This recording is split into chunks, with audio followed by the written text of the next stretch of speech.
Se hablan muchas cosas, pero hablemos de algo concreto. Usted sabe este libro que salió recién sobre las empresas zombie y que habla de, no todas, sino que de algunas importantes fortunas que ocuparon las empresas zombie, que eran en el fondo, como explicaba Fernando, empresas que no tenían nada más que pérdidas. En concreto, en 1992, usted compró la Compañía de Industrias y Desarrollo. Pagó 817 millones por ella. Había dejado de operar hace 12 años que había dejado de operar. Era un nombre y un RUT, porque de hecho tenía 0 activos fijos, 0 activos circulantes, no tenía lugar físico, no tenía empleados, no tenía nada. Era esto, un papel con un nombre y un RUT. El nombre no creo que le haya gustado mucho porque de hecho lo cambió de inmediato a Bancart S.A., luego Invenciones Bancart. Entonces no creo que le haya gustado mucho y lo haya comprado por el nombre. Tampoco por el RUT porque el número no tiene que haber tenido nada especial. Pero sí tenía pérdida de arrastre de 44.000 millones de pesos. Eran deudas además que no eran reales, porque esas deudas habían sido declaradas como no cobrables, porque ya como no tenían, en el fondo los bancos habían declarado no cobrables porque no quedaba nada más que rematar, ningún bien, ningún activo de esa compañía. Usted la funcionó con Inversiones Santa Cecilia y finalmente, para lo único que le puede haber servido esta empresa es para estas pérdidas, que no eran pérdidas reales, le hayan ayudado a pagar menos impuestos. Mire, Mónica, fue lo mismo que me preguntó durante una hora usted y Daniel la última vez que vine a este programa. Es que dijo cosas que no son tan precisas. No, le voy a responder de inmediato. En primer lugar, por eso le voy a decir una cosa. ¿Quién vendió esa empresa? ¿La vendió el Estado de Chile? Es que eso no es efectivo. Un momento, pero déjeme terminar. ¿Sí? Lo vendió el Estado de Chile a través de la Comisión Progresa. La Comisión Progresa fue una comisión que designó el Estado para intervenir ciertos grupos económicos. Eso no es así. Y el Estado de Chile, a través de la Comisión Progresa, vendió esas empresas. Y por tanto, ¿quién fue el vendedor? El Estado de Chile, perdón, a través de la Comisión. Perdón, es que eso no es efectivo. ¿Por qué no es efectivo, señor Piñera? Porque, para empezar, la Comisión Progresa no era una comisión estatal, no fue designada por el Estado, era una liquidadora de bancos. No era nada estatal, era una liquidadora de bancos. Pero, Mónica, pero es que así como usted me dijo, déjeme terminar. Es que sabe una cosa, Mónica. Déjeme terminar así como usted terminó. Es que no me dejó terminar a mí. Ponga atención a lo que le digo, Mónica, por favor. La Comisión Progresa fue designada por la Superintendencia de Bancos, que es una institución que depende del Estado para liquidar algunos bancos. No fue así. Así fue, pues. No fue así. La única relación que había entre el Estado y la Comisión Progresa era una liquidadora de bancos. Y la única... ¿Quién intervino en los bancos? Bueno, es que, la Superintendencia de Bancos. Pero eso fue el año 84, señor Piñera. Lo único que se liquidadora de bancos... ¿Quién intervino en los bancos? No, pero intervino la Superintendencia de Bancos. No tenía ninguna relación. La Superintendencia de Bancos... Está hablando, Mónica, de cosas que yo creo que está mal informada. No estoy mal informada. La Comisión Progresa no era un ente estatal, pero Mónica, pero ponga atención a lo que lo digo, porque es difícil no el diálogo. No había sido designada por el Estado. Es difícil el diálogo cuando usted no escucha. La Comisión Progresa no era una comisión estatal. Fue designada por la Superintendencia de Bancos que había intervenido los bancos. Y por tanto fue designado por un órgano público. ¿Quién vendió en consecuencia indirectamente esas empresas? ¿Y quién recibió los productos de esa venta? El Estado de Chile. Los bancos.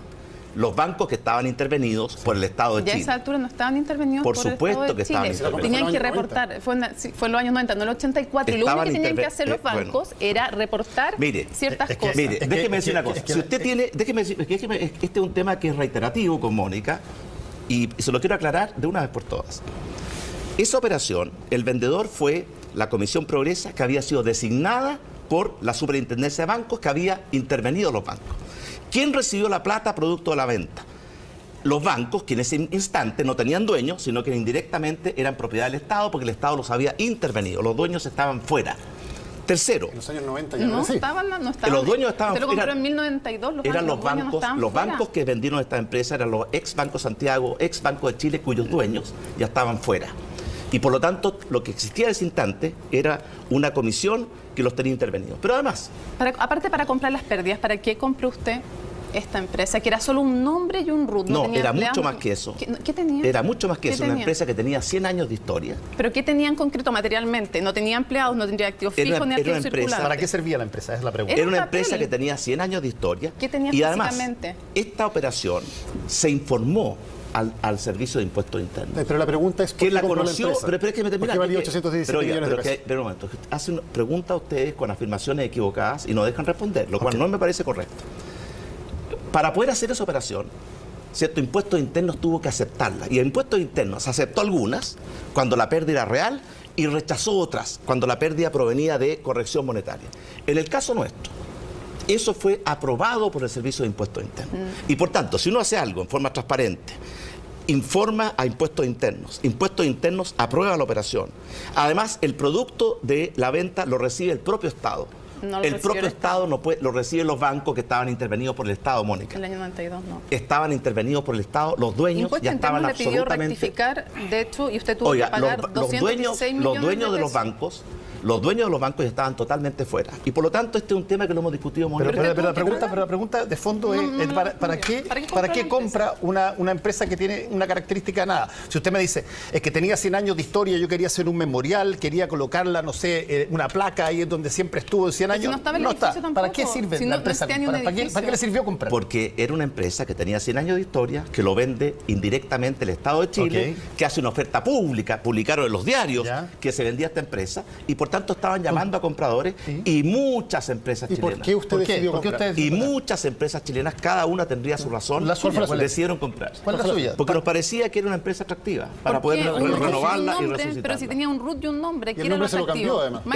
Cambiar el nombre no cambia la historia de una empresa. ¿Por qué no la hace de cero, digamos? ¿Por qué no la hace de cero? Porque cada uno tiene derecho a tomar sus decisiones libremente. Sí, sin duda. Dentro del marco de la ley y de la transparencia. Ahora, el hecho de que... Si uno hace una cosa, si uno hace una cosa sin informar a nadie, en forma escondida, en este caso fue justo No, pues si era legal.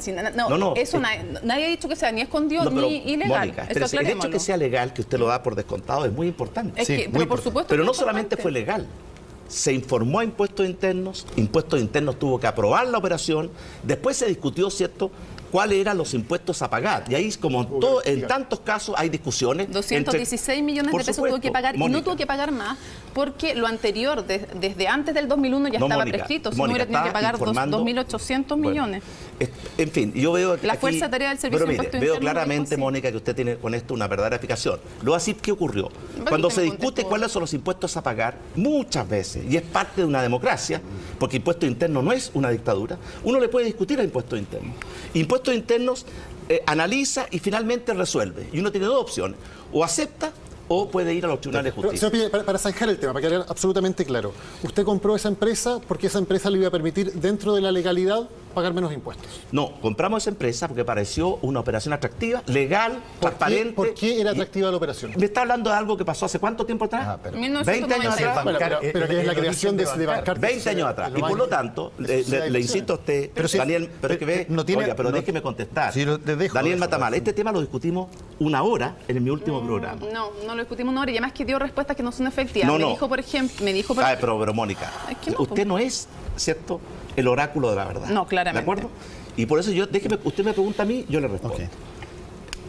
Esa empresa se compró porque pareció una inversión atractiva, se hizo dentro de la ley, se hizo transparentemente, se informó a Impuestos Internos, se aprobó por Impuestos Internos, se pagaron los impuestos que correspondían. Y en consecuencia fue una operación que en esa época la hizo una enorme cantidad de empresas chilenas. Sí, claro. Una de las cuales fue efectivamente una empresa ligada a mi familia. Señor Peña, usted dice, apareció como una opción atractiva, perfectamente válido. ¿Eso era una opción atractiva porque significaba pagar menos impuestos? No, era una opción atractiva por muchas razones. Cuando uno compra una empresa, Daniel Matamala, las razones son múltiples. Ahora, me está preguntando por algo que ocurrió hace 20 años atrás. Pero lo importante aquí, Daniel Matamala, es que la operación fue legal, sí. Fue transparente, sí. Se informó a Impuestos Internos, sí. Se pagaron los impuestos que correspondían, sí. Y en consecuencia, es una operación perfectamente legítima. Y usted nos acaba de decir de que la compró porque tenía 100 años de antigüedad. Entre otras cosas, no, porque tenía una pérdida de 44 mil millones. Está bien. De hecho, gran parte de esa pérdida nunca se utilizó, para que usted sepa. Ahora, está haciendo muchas afirmaciones, Mónica, con mala información. Yo le pido que sea más prudente yo le en pido su que usted me diga cuál ha sido incorrecta las que ha hecho, porque no hay ningún dato que haya dado que no sea correcto. Ya, contra la obstinación voy a cometer el pecado mortal de ir ahora a cosas que pueden pasar mañana o pasado mañana si usted es presidente, y no las cosas que pasaron hace 10 o 15 años. Si usted es presidente, se va a enfrentar a otro problema de gran magnitud. Más de 20 magnitud. años, de hecho. Bueno, lo que sea. Un problema de gran magnitud como el del Estado. Pero una pequeña cosa que quiero decir también, a propósito de esto. El diputado Gutiérrez me hizo una acusación brutal. Ustedes la comentaron en sus Twitter, en CNN, dieron todo tipo de opiniones. Y resulta que 9 meses después, el fiscal dice que soy totalmente inocente y declara, ¿cierto?, la absoluta falta de fundamento de la acusación. La Corte de Apelaciones dice que soy totalmente inocente. La Corte Suprema, en forma unánime, dice que soy totalmente inocente. Yo a usted los vi comentar muchas cosas con mala información y no les vi hacer un reconocimiento cuando se declara la inocencia. Y por tanto, esta actitud de patrocinio moral que se autoadjudica, me parece a mí que no resiste ningún análisis. No hay ningún patrocinio moral. Hay una distinción que es muy importante hacer y que yo me imagino que el presidente de la República la tiene muy clara, entre las cosas que son delito y las cosas que pueden ser objeto de cuestionamientos políticos o éticos en su accionar. Jamás, ni Mónica ni yo hemos dicho que usted cometió un delito en el caso Exalmar. Sí podemos tener una opinión con respecto a si su actuación fue políticamente correcta. La cosa penal la juzgan los tribunales y fui declarado inocente. Absolutamente. La conciencia, la cosa ética lo juzga la conciencia y los que creemos en Dios. Y por eso, y la cosa política lo juzgan los ciudadanos. Absolutamente. Y por eso todos tenemos derecho a la libertad de expresión. No, usted puede opinar lo que quiera, pero usted no es ni juez, ni mi conciencia, ni tampoco la ciudadanía. Ni tampoco es Dios. Ni tampoco es Dios. Pero a pesar que a veces entiendo que tienen alguna duda al respecto. No, solamente creemos que una persona pública tiene que dar cuenta de sus acciones. Y pocas personas han dado más cuenta de sus acciones públicas que yo en mis 30 años que llevo en la cosa política. Esta es una acusación directamente a nosotros, pero el punto también, cuando le preguntamos es... No es una acusación, Mónica. Yo estoy dando mi opinión, igual como usted da la suya, con total libertad. Creo que los catones de la moral que se autoasignan esa atribución a mí nunca me han gustado. Está bien, por algo en los tiempos de los romanos, la palabra catón, ¿cierto?, el censor, era una mala palabra. Está opinando algo y contra eso hay que, obviamente, hay que decirle que en una época en que evidentemente, bueno, siempre hemos estado casos de recurso, la discusión sobre si pagar más o menos impuestos a través de mecanismos legales... No pagué los impuestos que establecía la ley. Y lo quiero decir una cosa, Mónica. No me deja cuando yo voy a comprar, cuando yo voy al supermercado y el impuesto del IVA al 19%, yo pago el 19%, no pago el 25%. Pago lo que exige la ley. Eso es lo que un ciudadano debe hacer. Eso le dice, no es pagar lo mismo que más hacer o menos. comprar una sociedad que le va a permitir a usted, mediante un mecanismo como este, declarar como pérdidas cosas que no lo son. Le acabo de decir, Daniel, que esa gran parte de esa pérdida nunca se utilizó. Se pagaron todos los impuestos. Impuestos internos validó el tema. Y por lo tanto, yo le creo más al veredicto de impuestos internos, que es la institución especializada, que a dos personas que con de cualquier intención, que no la califico ni la juzgo, están mal informadas.